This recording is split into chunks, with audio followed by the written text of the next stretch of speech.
The morning mist clung to the Douglas firs like ghostly fingers as Sarah Chen and Marcus Rodriguez shouldered their backpacks at the Cascade Range trailhead.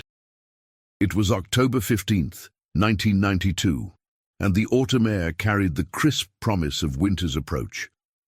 Both seasoned hikers in their late 20s, they had planned this 3-day trek through Oregon's wilderness with the precision of veterans who respected the mountain's unpredictable nature. Before we continue this gripping tale, please take a moment to subscribe to our channel and let us know in the comments where you're watching from. We love connecting with our viewers worldwide. Sarah, a forest ranger from Portland, had grown up exploring these very trails with her grandfather. Her weathered hiking boots and well-worn gear spoke of countless expeditions into Oregon's backcountry.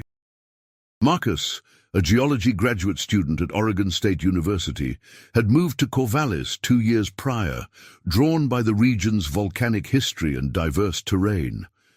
Their friendship had blossomed over shared adventures, late-night conversations about conservation, and a mutual respect for the wilderness that surrounded them. The parking lot at the trailhead was nearly empty that Tuesday morning.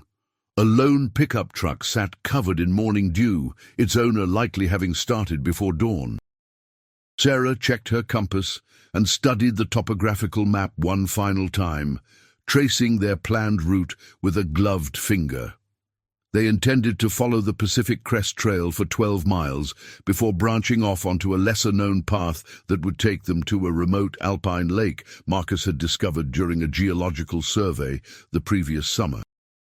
"Weather looks good for the next 3 days," Marcus said, consulting the small radio he carried for weather updates. "High-pressure system moving in from the coast.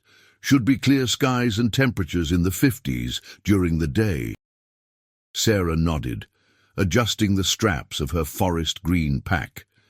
She carried emergency supplies that exceeded what most hikers brought: extra food, first aid equipment, emergency shelter, and a satellite communicator that her ranger station had recently acquired. Her supervisor, Ray Patterson, had insisted she take it after 2 search and rescue operations in the past month had stretched their resources thin. The trail began gently, winding through old-growth forest, where massive cedar and fir trees created a natural cathedral. Shafts of golden sunlight pierced the canopy, illuminating patches of sword ferns and Oregon grape that carpeted the forest floor. The familiar sounds of the wilderness, the distant call of a Steller's jay, the rustle of small animals in the underbrush, the whisper of wind through evergreen boughs, provided a soundtrack to their steady pace. As they hiked, Sarah and Marcus fell into their usual rhythm of conversation and comfortable silence. They discussed Marcus's thesis research on the Cascade volcanic arc, Sarah's concerns about increased logging pressure on federal lands, and their shared dream of eventually opening an outdoor education center for urban youth. Their voices carried easily in the thin mountain air, mixing with the crunch of fallen leaves beneath their boots. By noon, they had covered 8 miles and stopped for lunch at a familiar clearing where a small creek bubbled over moss-covered rocks. Sarah pulled out her thermos of coffee while Marcus consulted his geological survey maps, pointing out interesting rock formations they had passed. The temperature had risen to a comfortable 55 degrees, and they shed their fleece jackets, enjoying the warmth of the October sun on their faces. "The turnoff should be about 4 miles ahead," Marcus said, checking his notes against the official trail map. "It's not marked, but there's a distinctive lightning-struck snag about 50 yards before it. My survey crew called it the Finger because of how it points toward the hidden trail." Sarah packed away their lunch remains meticulously, following leave-no-trace principles that had been ingrained in her since childhood. As a forest ranger, she had seen too many examples of careless hikers leaving their mark on pristine wilderness.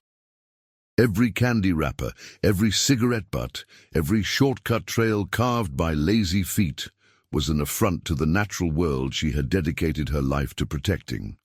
The afternoon portion of their hike took them through more diverse terrain. They crossed several small streams, navigated around a rock slide that had partially blocked the trail, and climbed steadily through a series of switchbacks that offered glimpses of distant peaks through breaks in the forest canopy. Sarah's practiced eye noted signs of wildlife, deer tracks in muddy sections of trail, scat that indicated black bears in the area, and the distinctive scratches of a mountain lion on a large ponderosa pine. As the sun began its descent toward the western horizon, they reached the lightning-struck snag Marcus had described. The dead tree stood like a weathered sentinel, its blackened trunk twisted into an accusatory finger, pointing toward a barely visible gap in the forest. Sarah consulted her compass and noted their position on the map before they left the main trail. The unmarked path was overgrown and challenging, requiring them to push through thick huckleberry bushes and step over numerous fallen logs. Marcus led the way, following GPS coordinates he had recorded during his geological survey. The terrain grew steeper and more rugged as they climbed toward the hidden alpine lake that would be their campsite for the night. Just before 5 o'clock, as shadows began lengthening across the forest floor, they emerged from the dense woodland into a pristine alpine meadow. The lake spread before them like a mirror, reflecting the surrounding peaks and the deepening blue of the evening sky. It was exactly as Marcus had described, a hidden gem nestled in a granite bowl, fed by snowmelt and surrounded by towering cliffs that had protected it from all but the most determined explorers. They made camp on a flat area near the lake's eastern shore, setting up their tent with practiced efficiency. Sarah gathered firewood, while Marcus filtered water from the lake and prepared their dinner of freeze-dried beef stew. As darkness fell, they sat beside their small campfire, sharing stories and watching stars emerge in the clear mountain sky. Neither Sarah nor Marcus could have imagined that this peaceful evening would be their last. By morning, they would be gone, leaving behind only their carefully organized campsite and a mystery that would haunt their families and the local search and rescue community for 14 years. The wilderness that had brought them so much joy was about to become the keeper of their secrets, holding the truth of their disappearance until an unexpected discovery would finally reveal what happened during those critical hours after they went to sleep beneath the Oregon stars. The search began on October 18, 1992, when Sarah failed to report for her scheduled shift at the Forest Service station in Sisters, Oregon. Ray Patterson had worked with Sarah for 3 years and knew she would never miss work without calling. Her reliability was legendary among the ranger staff. She had never been late, never called in sick, and never failed to complete her assigned duties with meticulous attention to detail. Ray's first call was to Sarah's apartment complex in Bend, where her neighbor confirmed that her Honda Civic was not in its assigned parking space. A growing knot of worry settled in his stomach as he dialed Marcus Rodriguez's number at Oregon State University. The geology department secretary informed him that Marcus had also failed to appear for his Tuesday afternoon lab session and Thursday morning classes. Within hours, a coordinated search effort was underway. Ray Patterson contacted the Deschutes County Sheriff's Office, which immediately dispatched Deputy Janet Morrison to investigate the hikers' planned route. Morrison was a seasoned officer with extensive backcountry experience, having coordinated dozens of search and rescue operations in the Cascade Range over her 15-year career. At the trailhead parking area, they discovered Sarah's Honda Civic covered with 4 days' worth of pine needles and morning frost. The vehicle was locked, and a cursory inspection through the windows revealed nothing unusual. Sarah's spare keys, which she kept hidden in a magnetic box under the rear bumper, allowed them to search the interior. Everything appeared normal. Registration and insurance papers in the glove compartment, a few dollars in change in the console, and a thermos of coffee that had grown a thin layer of mold. The real search began at dawn on October 19th.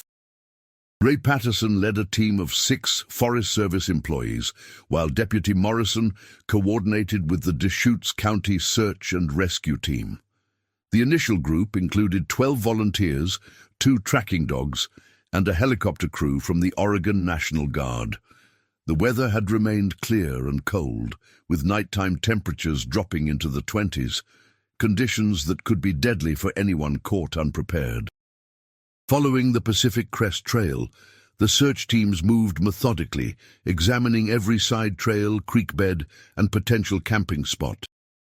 Sarah's reputation for careful planning and Marcus's geological expertise suggested they would have stayed on established paths and chosen safe camping locations. The searchers called their names continuously, their voices echoing off canyon walls and through dense forest groves. By the afternoon of the second day, they had covered 15 miles of trail without finding any sign of the missing hikers. The helicopter crew had conducted aerial surveys of the surrounding wilderness, looking for the bright colors of camping gear or any disturbance in the forest canopy that might indicate someone had fallen or become stranded. The thermal imaging equipment detected several heat signatures that turned out to be wildlife: elk, deer, and one black bear that quickly disappeared into thick timber. On the third day of searching, a breakthrough came from an unexpected source. Tom Hendricks, a local hunter who had been tracking elk in the area for 30 years, approached Deputy Morrison at the command post. He had heard about the missing hikers on the radio and wanted to share information about a remote trail he had discovered while following game animals. "There's an old path that branches off from the PCT about 12 miles in," Tom explained, pointing to a location on the topographical map. "It's not on any of these official maps, but it leads up to a little alpine lake that most folks don't know about. If these hikers were looking for someplace isolated to camp, that's where they might have gone." Tom's description matched perfectly with notes found in Marcus's apartment, coordinates and sketches that clearly indicated the hidden lake as their intended destination. The search effort immediately shifted focus to this remote area, requiring a challenging hike through unmarked terrain. Ray Patterson and 3 experienced search team members followed Tom Hendricks up the overgrown trail as afternoon shadows began lengthening across the forest. The path was treacherous in several places, requiring careful navigation around loose rocks and fallen trees that could easily cause a serious fall. After 2 hours of steady climbing, they emerged into the alpine meadow just as the sun was setting behind the western peaks. The discovery sent shockwaves through the entire search team. Sarah and Marcus's campsite was intact and perfectly organized. Their tent stood exactly as they had left it, with sleeping bags neatly arranged inside and personal gear carefully organized in the vestibule. A cold fire ring contained the charred remains of their campfire, and their food supplies hung safely from a tree branch to protect them from bears. Everything suggested the hikers had simply vanished into thin air. There were no signs of struggle, no evidence of wildlife interference, and no indication that they had packed up to leave. Their boots sat side by side outside the tent entrance, and Marcus's geology notebook lay open to the last entry he had made, describing the lake's geological features and the star-filled sky above their campsite. The mystery deepened as searchers conducted a thorough investigation of the area. Sarah's satellite communicator was found inside her backpack, fully functional, but showing no record of any distress signals. Marcus's camera contained photos from their hike, with the last image taken at 9:47 p.m. showing Sarah smiling beside their campfire, her face illuminated by the flames. Deputy Morrison called for additional resources, including crime scene investigators and a larger search team to comb every inch of the surrounding wilderness. The helicopter crew expanded their search radius to include steep terrain that would be impossible to reach on foot. Divers were brought in to search the lake, though its crystal-clear waters revealed nothing hidden in its depths. For 7 more days, nearly 50 volunteers scoured the mountainous terrain around the alpine lake. They followed every animal trail, explored every cave and crevice, and searched every possible route the hikers might have taken. The tracking dogs found the hikers' scent around the campsite, but lost it completely at the lake's edge, as if Sarah and Marcus had simply dissolved into the mountain air. The official search was called off on October 30th, 1992, after 12 days of intensive effort. The case remained open, but without any evidence of foul play or clear indication of what had happened, there was little more that law enforcement could do. Sarah Chen and Marcus Rodriguez had become 2 more names on the growing list of people who had vanished without a trace in America's wilderness areas. Their families refused to give up hope. Sarah's parents, David and Lynn Chen, hired private investigators and organized volunteer search efforts that continued sporadically for months. Marcus's sister Eleanor drove up from Los Angeles every few weeks to post fresh missing person flyers in towns throughout Central Oregon. The mystery consumed their lives, leaving them suspended in a painful limbo between hope and grief. The years that followed brought periodic renewed interest in the case. In 1995, a hiker found a piece of fabric snagged on a tree branch 15 miles from the alpine lake, but DNA testing proved it didn't belong to either missing person. In 1998, human remains were discovered in a remote canyon, generating headlines and false hope until dental records confirmed they belonged to a different missing person from decades earlier. By 2000, the Chen and Rodriguez families had exhausted their financial resources and emotional energy. The case file gathered dust in the Deschutes County Sheriff's Office, periodically reviewed by new deputies who invariably reached the same conclusion as their predecessors. The hikers had simply vanished without a trace. The Pacific Northwest had claimed 2 more victims in its long history of mysterious disappearances. Sarah and Marcus joined the ranks of countless individuals who had walked into the wilderness and never returned, their fate known only to the ancient forests and silent peaks that kept their secrets locked away from human understanding. But the wilderness remembers everything, and sometimes it chooses to reveal its mysteries to those patient enough to listen. 14 years would pass before the truth finally emerged, hidden in the most unlikely of places, and discovered by someone who wasn't even looking for it. In the spring of 2006, 14 years after Sarah Chen and Marcus Rodriguez vanished into the Oregon wilderness, an unexpected discovery would finally provide answers to their family's longest questions. The revelation came not from professional investigators or dedicated searchers, but from a completely unrelated construction project that unearthed secrets the forest had kept buried for more than a decade. Jake Morrison was clearing undergrowth for a new telecommunications tower on Forest Service land, approximately 8 miles southeast of the Alpine Lake, where the hikers had last been seen. The 34-year-old contractor had been working in Oregon's forest for 12 years, but he had never heard the story of the 2 missing hikers. His job was straightforward: clear a 50-foot radius of vegetation to create access for heavy equipment and prepare the foundation site. The morning of May 23, 2006, started like any other workday for Jake. He fired up his brush cutter and began methodically clearing thick huckleberry bushes and second-growth timber that had sprouted in what appeared to be an old logging area. The terrain was steep and rocky, requiring careful footing as he maneuvered the heavy equipment through the dense vegetation. Around 11 o'clock, Jake's blade struck something that sent a jarring vibration up through the machine. Assuming he had hit a buried rock or old stump, he shut off the engine and bent down to investigate.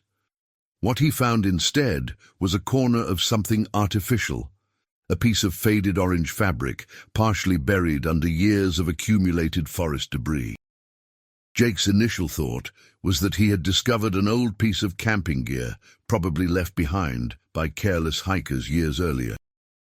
The fabric appeared to be from a stuff sack or sleeping bag cover, weather-beaten and partially decomposed, but still recognizable as human-made material. As he carefully pulled more debris away, however, he realized this was something much more significant. Beneath the orange fabric was a backpack, its frame bent and partially crushed, but still intact. Jake immediately stopped his work and called his supervisor, recognizing that this discovery required careful handling. Within an hour, Forest Service investigators arrived at the site, followed shortly by Deputy Sheriff Karen Walsh, who had taken over responsibility for cold cases from the retired Janet Morrison. The backpack belonged to Marcus Rodriguez. His driver's license, found in a waterproof wallet inside the pack, immediately connected the discovery to the 14-year-old missing persons case. Deputy Walsh carefully documented the scene before having the backpack and its contents transported to the sheriff's office for detailed analysis.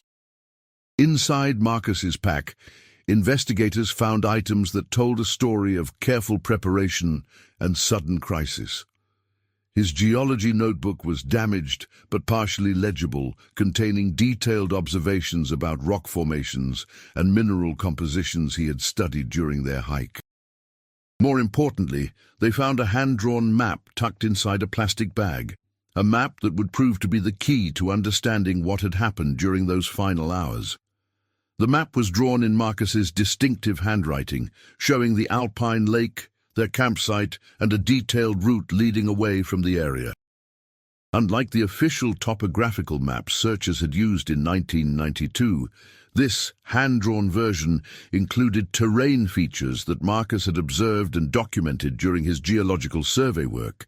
Most significantly, it marked the location of what he described as old mine shaft, unstable. Elena Rodriguez received the phone call she had been both hoping for and dreading for 14 years. Deputy Walsh's voice was gentle but direct as she explained the discovery and asked Elena to come to Oregon to help identify her brother's belongings. The drive from Los Angeles felt endless, filled with conflicting emotions of relief at finally having answers and grief at the confirmation of what she had always feared. At the sheriff's office, Eleanor examined each item from Marcus's backpack with trembling hands. His favorite pen, the one he had used throughout graduate school. A small notebook where he recorded bird sightings during their hikes. A photograph of their family taken at Christmas 1991, just 10 months before his disappearance. Each object was a fragment of her brother's life, preserved by the dry mountain air, but powerless to explain where he had gone. The hand-drawn map, however, provided the crucial clue investigators needed to resume their search. Marcus had marked a route leading from their campsite toward what he identified as abandoned mining operations dating from the early 1900s. His geological training had taught him to recognize signs of old excavations, and his notes indicated he had planned to investigate the site during their hiking trip. Deputy Walsh assembled a new search team that included mining safety experts from the Oregon Department of Geology and Mineral Industries. The hand-drawn map led them to a remote area of extremely steep terrain, accessible only by a treacherous scramble through loose rock and thick vegetation. It was terrain that the original search teams had deemed too dangerous to investigate thoroughly. On June 15, 2006, the search team found what Marcus's map had been leading them toward. Hidden beneath decades of accumulated debris and overgrown vegetation was the entrance to an abandoned gold mine that had been sealed with wooden timbers sometime in the early 1920s. The timbers had rotted and partially collapsed, creating an opening that would have been invisible to casual observers but might have attracted the attention of a curious geologist. Mining safety expert Robert Chen, no relation to Sarah Chen, examined the site with specialized equipment that could detect gases and structural integrity. What he found explained everything. The mine shaft descended at a steep angle for approximately 40 feet before opening into a larger chamber. The wooden support structures had been compromised by decades of moisture and decay, creating an extremely hazardous environment that could collapse without warning. At the bottom of the shaft, Robert's remote camera revealed human remains and additional hiking equipment. The recovery operation required specialized cave rescue techniques and took 3 days to complete safely. Sarah Chen and Marcus Rodriguez were finally coming home. The evidence painted a tragic picture of curiosity leading to disaster. Based on the positioning of their remains and equipment, investigators concluded that Marcus had descended into the mine shaft first, probably using his climbing rope to explore what he thought was a stable geological formation. Sarah had likely followed, either to help him or to investigate the discovery for herself. The wooden support timbers had failed while they were inside the mine, trapping them in the collapsed chamber. Their deaths would have been quick, according to the medical examiner, but their bodies had remained hidden in the underground tomb for 14 years, while their families searched desperately for answers. Marcus's map had been his final gift to the world, a carefully documented route that would eventually lead rescuers to their location. Even in those final hours, his scientific training had compelled him to record observations and create accurate documentation of their location. The map had survived in his backpack for nearly 15 years, waiting for chance and persistence to reveal its secrets. The discovery brought closure to the Chen and Rodriguez families, but it also raised questions about the original search effort. The remote mine location had been outside the search radius, established in 1992, and the dangerous terrain had discouraged thorough investigation.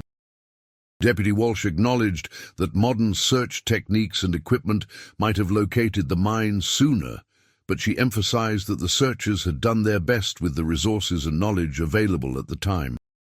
The case officially closed on July 3, 2006, with the recovery of both hikers' remains and the determination that their deaths were accidental.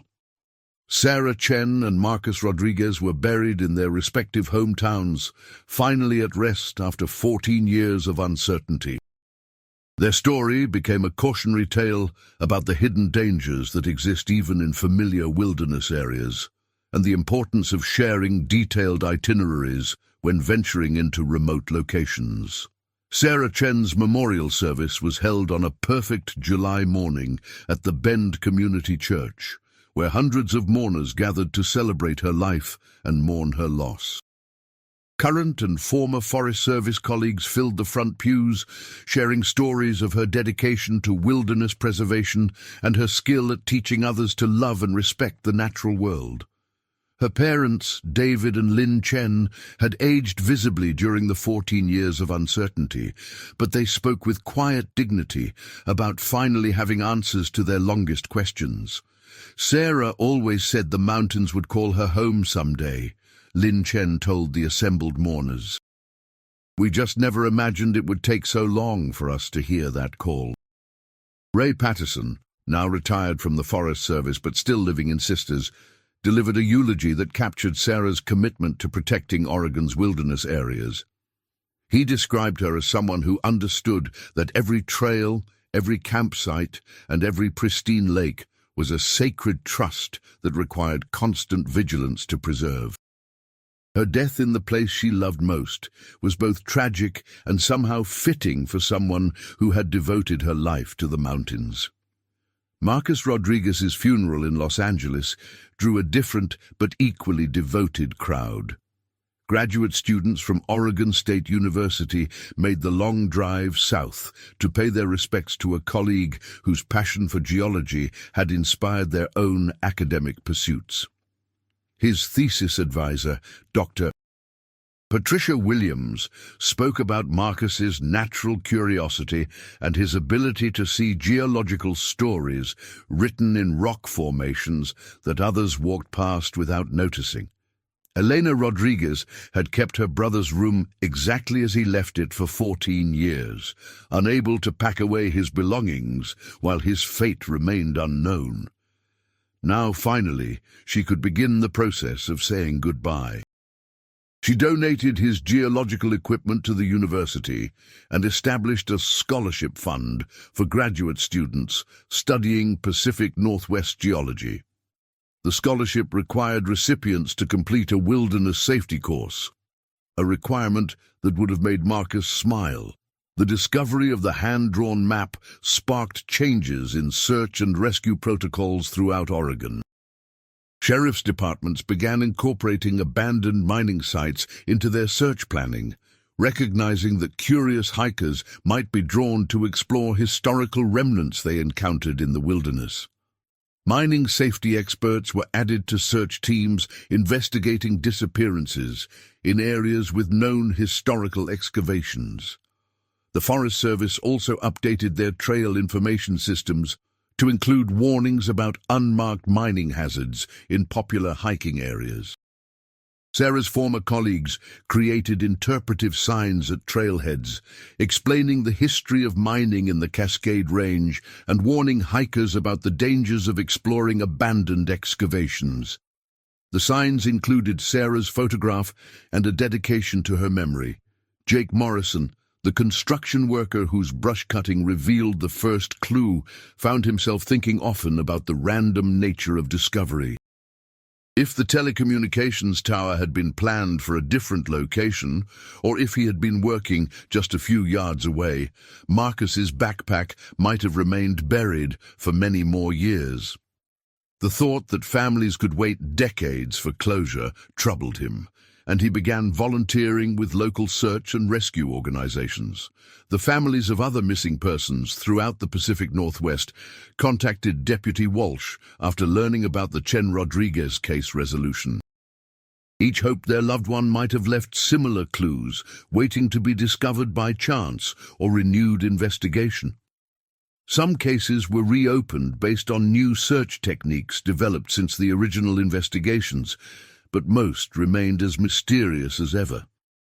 Dr. Patricia Williams incorporated the story of Marcus and Sarah into her graduate-level field geology course, using it as a case study in both geological observation and wilderness safety. Her students learned about identifying mining hazards and the importance of proper safety equipment when exploring unknown terrain.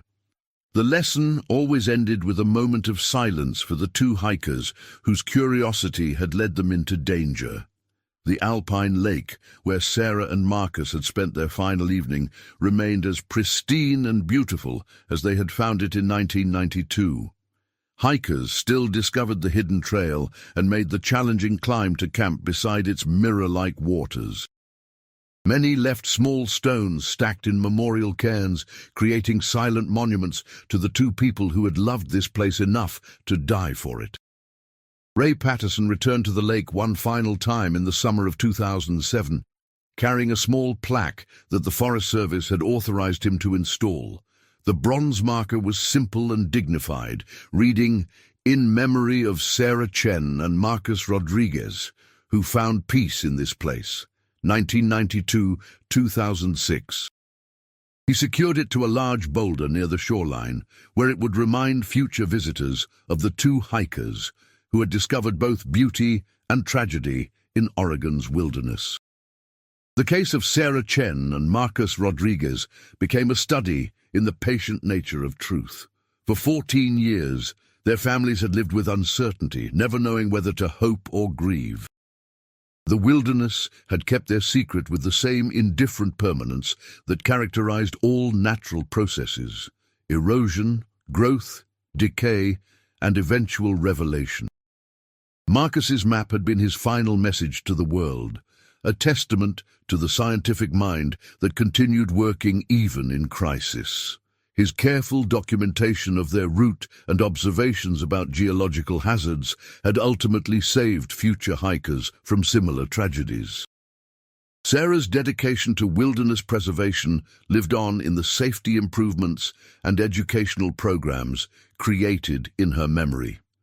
Their story resonated throughout the hiking community, reminding outdoor enthusiasts that even experienced adventurers could encounter unexpected dangers in familiar territory.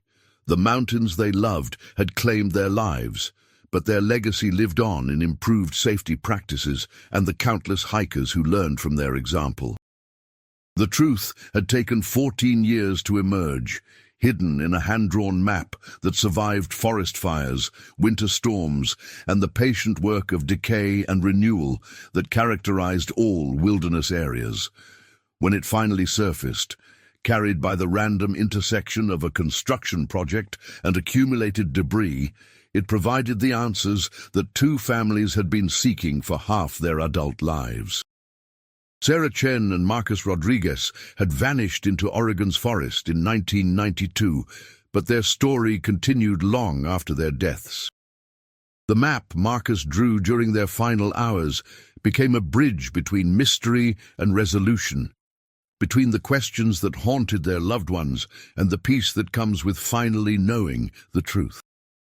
In the end, the wilderness that had taken their lives also provided the key to understanding their fate, written in Marcus's careful handwriting and preserved by the same forces of nature that had claimed them.